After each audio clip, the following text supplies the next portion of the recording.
Bom dia, igreja. Bom dia. Você dormiu bem? Como a professora Jana diz, né? Eu sempre durmo muito bem. Com a graça de Deus, nós estamos juntos mais uma vez. Um bom dia para você. Que a bênção do Senhor possa alcançar a sua casa nesse momento. Eu sei que vai alcançar. Veja que Deus nunca nos rejeita. Você já parou para pensar isso? Se tem uma pessoa com desejo de conhecer a Deus, de querer a presença dEle, essa pessoa vai ser saciada. Porque o desejo de Deus é nos atender nisso. Então eu sei que o Senhor vai iluminar a nossa vida nesse dia, porque nós estamos querendo, estamos buscando Ele.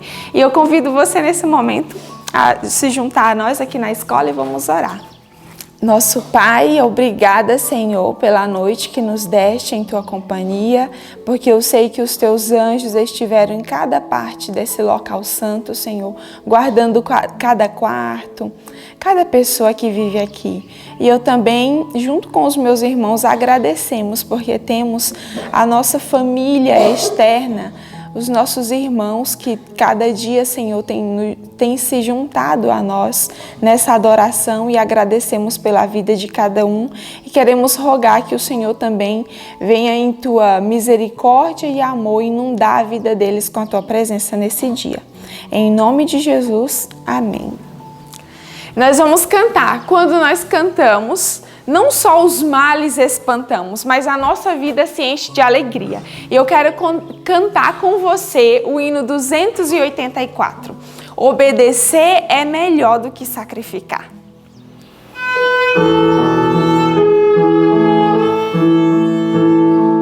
Obedecer é melhor do que sacrificar. Melhor é sempre atender a Deus e a lei guardar. A Deus com fé, nossa alma volvamos a sua lei, obedeçamos,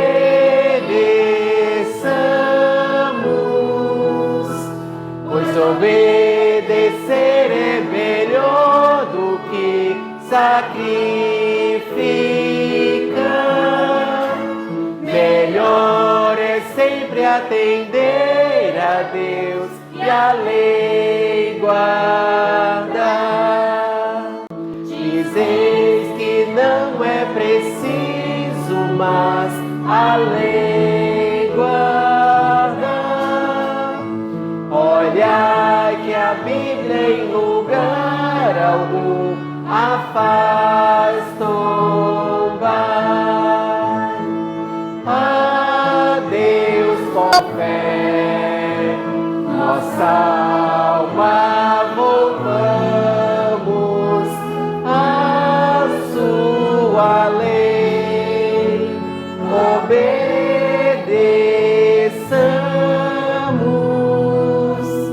pois obedecer é melhor do que sacrificar. Melhor é sempre atender a Deus e a lei guardar. Virão as bênçãos de Deus a quem a lei seguir. Ó sim, Jesus nos ajuda a toda a lei cumprir. A Deus com fé, nossa alma volvamos a sua lei, obedeçamos,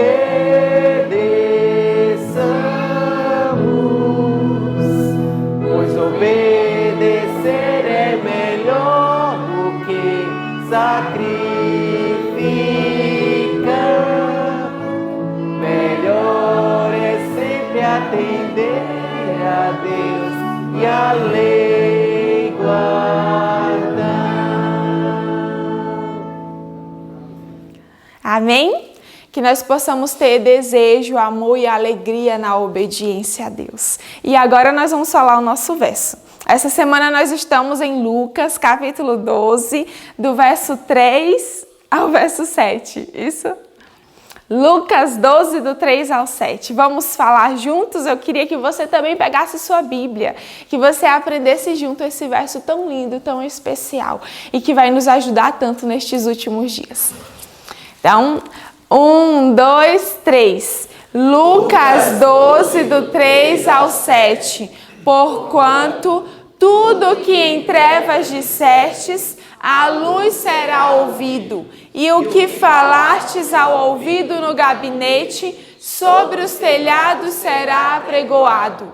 E digo-vos, amigos meus, não temais os que matam o corpo e depois não tem mais o que fazer, mas eu vos mostrarei a quem deveis temer. Temei aquele que, depois de matar, tem poder para lançar no inferno. Sim, vos digo, a esse temei. Não se vendem 5 passarinhos por 2 centis? E nenhum deles está esquecido diante de Deus. E até os cabelos da vossa cabeça estão todos contados. Não temais, pois, mais valeis vós do que muitos passarinhos. Lucas 12, do 3 ao 7. Lucas 12, do 3 ao 7. Porquanto tudo que em trevas dissestes, a luz será ouvido. E o que falastes ao ouvido no gabinete, sobre os telhados será apregoado. E digo-vos, amigos meus, não temais os que matam o corpo e depois não tem mais o que fazer. Mas eu vos mostrarei a quem deveis temer. Temei aquele que, depois de matar, tem poder para lançar no inferno. Sim, vos digo, a esse temei. Não se vendem 5 passarinhos por 2 centis? E nenhum deles está esquecido diante de Deus. E até os cabelos da vossa cabeça estão todos contados. Não temais, pois, mais valeis vós do que muitos passarinhos. Lucas 12, do 3 ao 7. Lucas 12, do 3 ao 7. Porquanto tudo que em trevas dissestes, a luz será ouvido. E o que falastes ao ouvido no gabinete, sobre os telhados será apregoado. E digo-vos, amigos meus, não temais os que matam o corpo e, depois, não tem mais o que fazer. Mas eu vos mostrarei a quem deveis temer. Temei aquele que, depois de matar, tem poder para lançar no inferno. Sim, vos digo, a esse temei. Não se vendem 5 passarinhos por 2 centis? E nenhum deles está esquecido diante de Deus. E até os cabelos da vossa cabeça estão todos contados. Não temais, pois, mais valeis vós do que muitos passarinhos. Lucas 12, do 3 ao 7. Amém? Meu coração se enche quando eu falo isso, porque eu sei que é verdade mesmo, porque veio da boca de Deus. Amém? Que nesse dia, mais uma vez, a palavra do Senhor que vai ser aberta aqui, possa encher o seu coração de alegria, de paz e de esperança. Até amanhã. Bom dia para você. Deus abençoe você profundamente e que este estudo de agora, esse momento, seja um momento do seu coração, da sua entrega ao Senhor. Bom dia para vocês. Bom dia. Bendito seja o nome de Deus. Vamos abrir na palavra de Deus, no capítulo 70 do livro Desejado de Todas as Nações e também o livro de Miqueias. Por favor, abram a Bíblia comigo. A Bíblia no livro de Miqueias, capítulo 1 ao capítulo 3 e o Desejado de Todas as Nações, capítulo 70, a um destes meus pequeninos irmãos. Vamos primeiro à Bíblia. Deixa eu comentar um detalhe com vocês. Quem era Miqueias? Miqueias era um contemporâneo de Isaías. Grava comigo. Ele era o quê? Contemporâneo de Isaías. E de Oséias. Ouviram isso? Ele também era considerado um profeta messiânico. Não é bonito isso? Vocês já tinham pensado isso a respeito de Miqueias? Pois pensem. Miqueias era também considerado um profeta messiânico. A Assíria, na época em que ele escreveu isso aqui, era o poder dominante da época. Qual era o poder dominante da época? A Assíria, tá bom? Então veja, aqui vem dizendo, já no primeiro versículo de Miqueias capítulo 1, a palavra do Senhor que veio a Miqueias, morastita, nos dias de Jotão, Acás e Ezequias, reis de Judá, a qual ele viu sobre Samaria e Jerusalém. O Senhor Deus veio explicando o que haveria de acontecer com seu povo e o tipo de posicionamento que Deus esperava que o povo de Israel tivesse, mas que infelizmente muitas vezes o povo não correspondeu, não só ao pedido e ao chamado de Deus através do profeta, mas também eles não queriam saber da atuação de Deus e interferência dele. Agora vejam capítulo 2, verso 1. Ai daqueles que nas suas camas intentam a iniquidade e maquinam o mal. Vocês, que coisa interessante isso aqui, né? Um momento em que as pessoas têm oportunidade de descansar, quantas vezes as pessoas estão tirando para fazer o mal? E o Senhor Deus está dizendo isso do povo do Senhor, uma repreensão aos chefes e aos profetas do povo do Senhor. Vocês têm tempo para maquinar o mal, vocês têm tempo para tirar momentos para pensar em o que não presta. Que interessante pensar que Deus observa todas as coisas. Tudo está patente aos olhos de Deus. Não existe nada que o Senhor Deus não perceba. Não existe um só soluço que Ele não saiba. Não há uma atitude, um olhar que Deus não saiba a intenção. E era isso que Ele estava dizendo, né? Diante de toda a terra, através da boca do profeta. Veja, por favor, o que o Senhor Deus diz no capítulo 3, no verso 8 e depois no verso 11, o final. Diz assim: mas quanto a mim, eu estou cheio de poder do Espírito do Senhor e cheio de justiça e de força para anunciar a Jacó a sua transgressão e a Israel o seu pecado. Agora olhe para cá, você fala assim, viu, irmã Maísa? Como é importante nós tomarmos a posição e falarmos no meio do nosso povo que está errado? Abre bem o ouvido agora. Abriu? Então agora ouça. Deus chamou o profeta para fazer isso, não qualquer um. Deus separava um homem e dava-lhe condição, dava a ele força e poder, e ele estava cheio do Espírito de Deus para tomar essa atitude. E no nosso estudo hoje, lá no Desejado, você vai entender por que é que o Senhor Deus não chama qualquer um para isso. Não é qualquer adventista que tem essa atitude, que tem esse chamado, que tem essa incumbência. Você fala, mas eu devo ficar quieto quando eu vejo errado? Qualquer pessoa comum que não foi chamada por Deus de forma direta para anunciar os pecados de seu próprio povo, devem ser testemunho do que é certo. Agora, os que foram chamados, ai deles que não falem. Ai deles que não abram a boca. Olha o que o Senhor Deus diz no verso 11. Os seus chefes dão as sentenças por suborno, os seus sacerdotes ensinam por interesse, os seus profetas adivinham por dinheiro, ainda se encostam ao Senhor dizendo, não está o Senhor no meio de nós, nenhum mal nos sobrevirá. Ai, que situação. A liderança que tomava uma posição totalmente fora do que Deus pedia. Que dó, que pena, que situação que estava o povo de Israel. Mas o Senhor Deus não deixava o povo sem clareza e sem condições de entender o que Ele gostaria que entendesse. Eu louvo a Deus por isso daqui. Este livrinho tem dado para nós, povo da Escola de Profetas, oportunidade de compreender uma série de situações. Hoje, Mateus 25, do versículo 31 a 46, é o coadjuvante do que nós vamos estudar, que está aqui no capítulo 70, do Desejado de Todas as Nações. Eu fiz um slide para poder nós trabalharmos juntos este momento, tá? Então, o material, Cleiton, já está aí, né? A um destes meus pequeninos irmãos. Deixa eu comentar com você alguns detalhes. Jesus havia dito lá sobre o Monte das Oliveiras que quando ele viesse em seu reino, ele iria ter só 2 classes de pessoas. Te assusta aqui. Quantas classes de pessoas? 2. Nossa, hoje no mundo nós temos 40 mil religiões. Por que Jesus disse que ele só teria duas classes de pessoas? Ele ia colocar um do lado direito e um do lado esquerdo. Aos que estivessem do lado direito, ele ia dizer: vinde benditos de meu Pai, recebei por herança que vos está preparado desde a fundação do mundo. Mas ao que estava no lado esquerdo, ele disse: apartai-vos de mim, malditos, para o fogo eterno. Eu pergunto a vocês, por que Jesus estava fazendo e fazia essa diferença entre um grupo e outro? O que é que estas pessoas faziam que dava a Deus a autoridade para dizer: vocês estão no meu lado direito e vocês estão no meu lado esquerdo?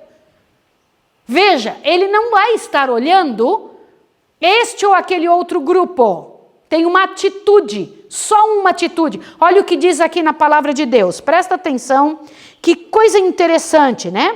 Que eu queria que vocês pensassem. Aí, no início do capítulo 70, no primeiro parágrafo, na metade dele, você encontra o seguinte: e apresentou sua decisão, a decisão de escolher uns para a direita ou para a esquerda, girando em um único ponto. Como? Um único ponto. Qual era esse único ponto que fazia Deus decidir? Direita ou esquerda? Raciocina. Agora é que vem um momento muito sério. Olha aqui, leia aqui junto comigo. Quero que você leia junto. Quando as nações se reunirem diante dele, não haverão senão duas classes, e seu destino eterno está determinado pelo que houverem feito ou negligenciado a fazer por ele, na pessoa dos pobres. Como assim? Ele vai dizer: fica você na direita e você na esquerda, você vai para o reino eterno, você vai para o fogo eterno. Por quê? A única razão: pelo que elas fizeram pelos sofredores. Deixa eu comentar uma coisa com vocês. Eu estou desde ontem conversando com uma pessoa que está me escrevendo um monte de coisa, falando a respeito dos pecados e desgraças da igreja. Presta atenção que eu vou falar para você. Eu tenho certeza que a igreja seria melhor se não fosse eu. Se eu não estivesse dentro dela, ela seria um pouquinho melhor já. Por quê? Porque eu tenho pecados, eu conheço as minhas misérias. No entanto, o fato de estarmos dentro dela, nós estragamos a igreja. Não é a igreja que é ruim, não é o corpo de doutrinas que é errado. São os seres humanos que são errados. Vocês entendem isso? Então agora te assusta. Jesus não disse que prova de cristianismo, prova de santidade era vestir uma roupa comprida. Eu sei que aqui nós vestimos. Não era comer comida vegetariana. Eu sei que aqui nós comemos comida vegetariana. Não era o fato da pessoa saber tudo a respeito da palavra de Deus. Aqui nós lutamos para aprender. E isto não é prova de cristianismo. Não é teologia, não é saber, não é conhecer. O que Jesus disse que era prova de que estaria de um lado ou do outro? O que ele disse? O que você acha disso? Isso é sério ou não é? Isso é muito sério, irmãos, muito sério. Ele vai dizer: vinde benditos de meu Pai, recebei por herança o que vos está preparado desde a fundação do mundo. Por quê? Porque ali o texto de Mateus 25 nos diz: porque eu tive fome e me deste o quê? De comer. Me deste de comer. Não é interessante isso? Tive sede e me deste de beber. Isso me impressiona demais. Eu era estrangeiro e hospedaste-me. Estava nu e vestiste-me. Adoeci e visitaste-me. Qual é a razão pela qual Jesus diz que nós estaremos do lado direito? Qual é, irmãos? As atitudes. O que fazemos diante de Deus. Estive preso e foste ver-me. Quando eu estava procurando uma imagem para colocar aí, eu fiquei imaginando Jesus dentro da cadeia. Ele disse: era eu que estava lá. Eu fiquei imaginando o Senhor Jesus dentro da cadeia. Meu esposo vive insistindo comigo: Maísa, nós precisamos fazer mais trabalho nas cadeias. Nós precisamos fazer trabalhos nos hospitais. Precisamos pegar esses alunos tudo e enfiar lá para trabalhar. Vocês sabiam disso? Porque, olha, ele disse: era eu que estava lá. Vocês não foram me visitar. Olha, mas aqueles a quem Cristo louva, olha isso aqui me impressionou demais. Não sabem que eu tinha servido a ele. Como assim? Eles não estavam pensando: peraí, que eu vou para ir para o céu, eu preciso fazer isso. Não era, olha lá. A sua perplexa interrogação, ele responde: em verdade vos digo que quando fizestes a um destes meus pequeninos, estavam fazendo a quem? A mim o fizeste. Mas aqueles a quem Cristo louva, não não sabem que o tinham servido a ele. Eles não estavam fazendo para serem reconhecidos. Olha lá, a sua perplexa interrogação responde: em verdade vos digo que quando fizestes a um destes mais pequeninos, a mim o fizeste. Porque eles vão dizer: Senhor, quando foi que o vimos doente? Quando foi que estavas preso? Senhor, quando foi que estava assim? Ele vai dizer: quando vocês fizeram a um destes pequeninos, a mim o fizeste. Gente, eu me impressiono. Jesus avisou que seus discípulos seriam expulsos, que seu povo passaria por dificuldade, passaria por sofrimento, por angústia e sofrimento. Disse com clareza, ele disse: vocês vão ter sofrimento sem fim, mas há uma bênção especial para quem ajudar os pobres. Vocês sabiam disso?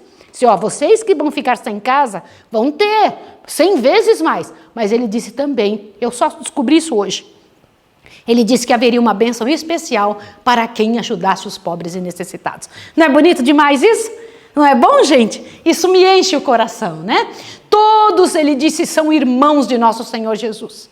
Esses pobres são vistos pelo Senhor, as pessoas menos afortunadas são vistos como irmãos de Cristo, precisando de ajuda, é seu próprio corpo, é seu próprio sangue. Qualquer que ama, ele disse, é nascido de Deus. Tem muita gente por aí no povo de fora, entre os gentios, entre o outro povo, tem muita gente de fora, muita gente, que quando trabalha, que quando estão lutando, tem muitos bens e trabalham entre estas pessoas. Elas não conhecem nada de teologia, mas nutrem os princípios. São filhos de Deus pelas suas atitudes. Olha que coisa interessante. Às vezes a gente pensa, não, mas eles são pagãos. Eles estão lá fora. Eles não têm nada a ver com a gente. Eles não sabem quem somos nós.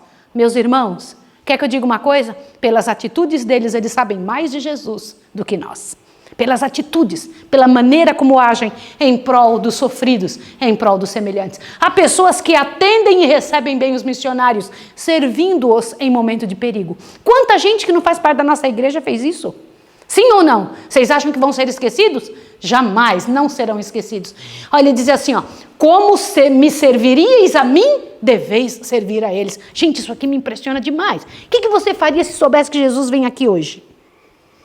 O que você faria se soubesse que Jesus ia dormir numa cama entre nós? O que você faria se soubesse que Jesus ia comer uma comida? O que você faria se soubesse que Jesus ia ser tratado no CVS? Ele falou, do jeito que você tratasse, e ele ia tratar a mim, trate a eles. Não é grandioso isso? Não é bonito demais? Muito entre os gentios e pagãos ouvirão esta verdade. Ficarão surpreendidos em ver Jesus aprovando eles. Vocês sabiam disso? O Senhor está me aprovando. Porque eles não tiveram a maior parte das informações que nós temos. Não tem a teologia, não tem o conhecimento. E não fizeram no bíblico nenhum. No entanto, tiveram obras correspondentes. Isso me impressiona demais. Aprenderam a servir aos outros, repartiram o pão. O amor de Cristo não se restringe a uma classe especial. É o planeta todo. Não é bonito demais isso? Vocês gostariam que isso acontecesse com vocês? Eu gostaria, eu queria muito. Olha lá. Para fazermos parte da família celestial, tornou-se membro da família humana. Olha que bonito. É o filho do homem e assim o irmão de todo filho e filha de Adão. Seus seguidores não se devem sentir separados do mundo que perece em seu redor. Não é interessante? Para se tornar, olha bem, para que a família da terra pudesse ser família do céu, ele fez o quê? Eu vou me tornar um deles, porque assim eu consigo ganhá-los. Se ele fez isso com os da terra, por que nós não podemos fazer? São uma parte da grande teia da humanidade e o céu os considera irmãos dos pecadores, da mesma maneira que dos santos. Eu quando vi essa imagem aí, gente, foi criada especialmente para esse momento. Eu achei que aquele negócio ali dentro daquele prato era um cuscuz. Vocês não acharam? Vocês não acharam? Aí não tem ninguém parecido com a gente, né? Hoje nesse não tem, mas pelo menos o cuscuz é parecido com a gente. Sim ou não? Eu quando olhei isso aí, eu falei, puxa vida, isso aí é bem parecido com a gente, né? Eu gostei muito. Então o que diz ali? Deus considera irmão dos pecadores da mesma maneira os céus considera. Olha que coisa interessante. Estes que você ganhou são meus irmãos também. Olha que coisa linda, gente. Agora, os caídos. Gente, lê isso aqui junto comigo. Os caídos os errantes e os pecadores são todos envolvidos pelo amor de Cristo, e toda boa ação praticada para erguer uma alma caída, todo ato de misericórdia é aceito como feito a quem? A Ele próprio. O que vocês acham disso? Não é fantástico isso? Louvado seja o nome do Senhor Jesus. Amém. Quando fizerdes a um destes meus pequeninos, a mim o fizestes. Quando vocês fizerem a um destes de Jesus, é a mim que vocês estão fazendo. Não é glorioso isso? Não é grandioso? Bendito seja o nome de Jesus. Agora, vocês sabiam que anjos celestiais são enviados para as pessoas que estão cuidando das outras pessoas? Vocês sabiam? Anjos celestiais são enviados. Neste estudo de hoje diz que os anjos acompanham quem está servindo outra pessoa. E ainda diz o seguinte, olha lá, ó, mas os anjos do céu estão atravessando a terra de alto a baixo, de lado a lado, buscando confortar os tristes, proteger os que estão em perigo, conquistar o coração dos homens para Cristo. Ninguém é negligenciado ou deixado à margem. Deus não faz acepção de pessoas e tem igual cuidado daqui na terra pelas almas, igualzinho como ele tem pelas almas que estão no céu. Não é fantástico isso? Sim ou não? Isso me enche o coração, eu acho isso precioso demais, irmãos. Ao abrirdes a porta aos necessitados e sofredores de Cristo, estáis o quê? Acolhendo o quê? Anjos invisíveis. Você gostaria de receber anjos na sua casa? Olha aqui que Deus diz, isso me enche o coração. Convidais a companhia de seres celestiais. Convide, esteja com eles. Olha, agora, isso daqui me chamou muita atenção no estudo. Olha essa frase. Todo ato de misericórdia produz o quê? Vocês sabiam? Que um ato de misericórdia faz os anjos cantarem. Enche o céu de alegria. Faz os anjos cantarem ali. Olha, os que estão à esquerda de Cristo. Gente, aqui está um negócio que eu me impressionei demais. Falei do lado direito, agora vamos falar do lado esquerdo. Os que estão à esquerda de Cristo, os que o negligenciaram na pessoa dos pobres e sofredores, estavam inconscientes de sua culpa.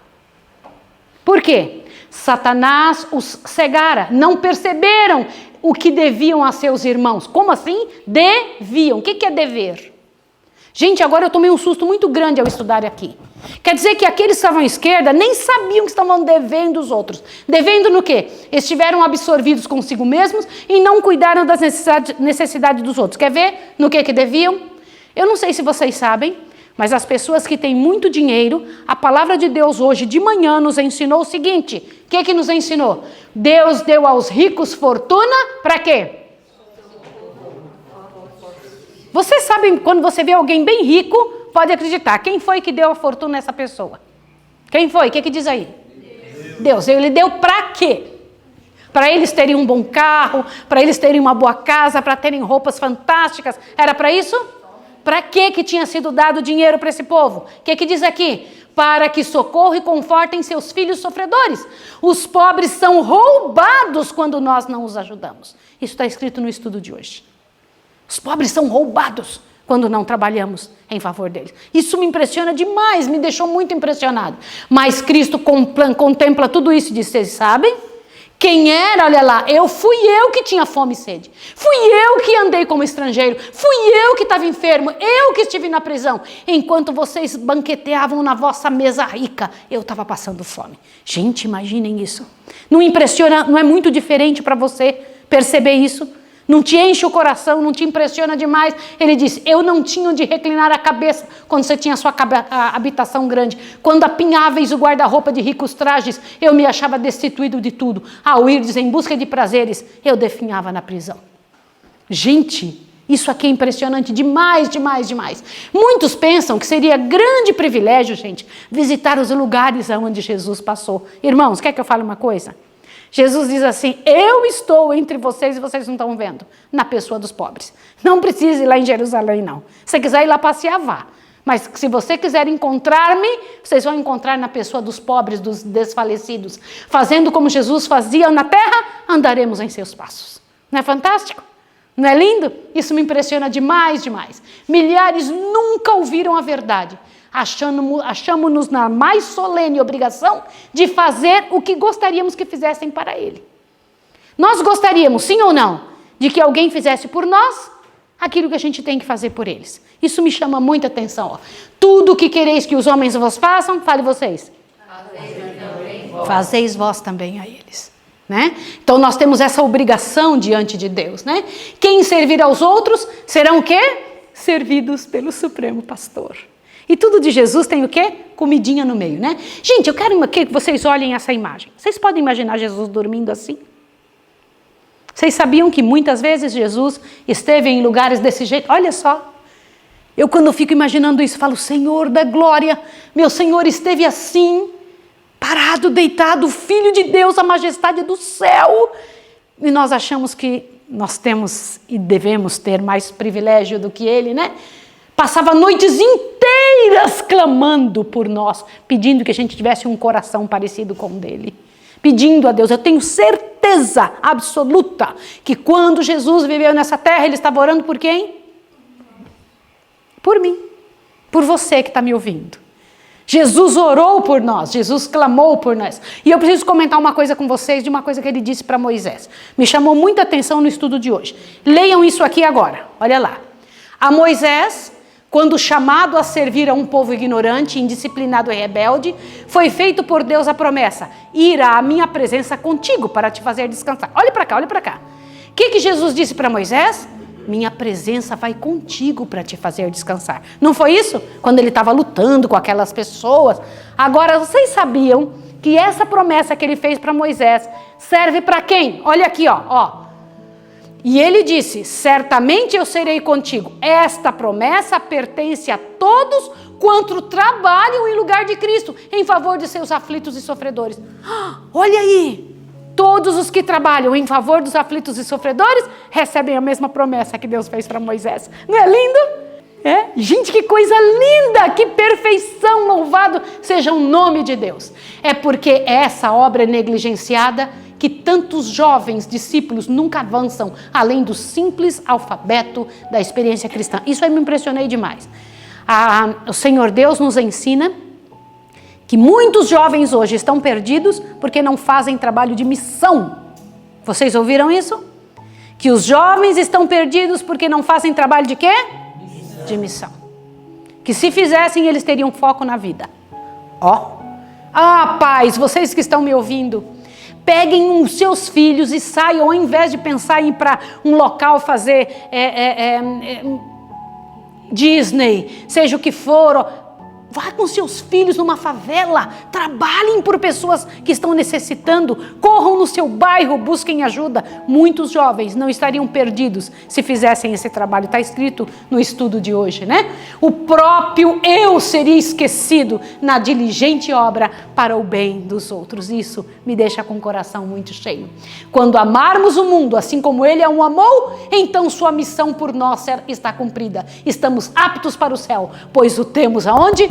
No coração. Glórias ao nome de Jesus. Isso me chamou muita atenção. Irmãos, dê uma olhadinha, por favor, nesta imagem aqui. Observe direitinho esses pés. Vocês sabiam que essa é uma estátua de um mendigo deitado, mas olha como estão os pés desse mendigo. Quantos de vocês conseguem observar? A quem quer dizer que esse mendigo é? Interessante isso, né? Quando eu vi isso, eu me lembrei, na hora eu me lembrei, né? Me lembrei do que o Senhor Deus tinha nos mostrado. Eu fiquei pensando, puxa vida, quantas vezes nós não temos não temos ajudado estas pessoas, não temos buscado, né? E um dia o Senhor Deus perguntará para nós, onde está o rebanho que te foi dado e as ovelhas de tua glória? E que dirás quando ele te visitar? Sabe quais são os rebanhos que você tem e que eu tenho? As pessoas que foram colocadas no nosso lado. Sabe quais são os teus rebanhos? Quais são as ovelhas que te foram dadas? As pessoas que você poderia ajudar. Tá bom? Isso é muito importante. Que Deus nos ajude, que Deus nos encha o coração, nos dê força e coragem para termos a característica de Cristo. Além de todas estas outras que nós devemos ter, a característica principal é ajudar a miséria humana, correr atrás das pessoas que mais necessitam. Vou orar por você, vamos orar juntos? Santo Deus e amado Pai, nós precisamos muito do Teu trabalho, da Tua misericórdia, da Tua bênção.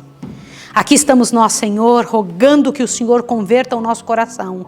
Nós queremos começar a fazer um trabalho diligente, especial e com um coração pronto. Para isso precisamos que o Senhor nos converta, faça o que for necessário. Queremos estar servindo a humanidade deste jeito que o Senhor nos ensinou. Em nome de Jesus. Amém, Senhor. Amém. Que Deus abençoe você e até amanhã.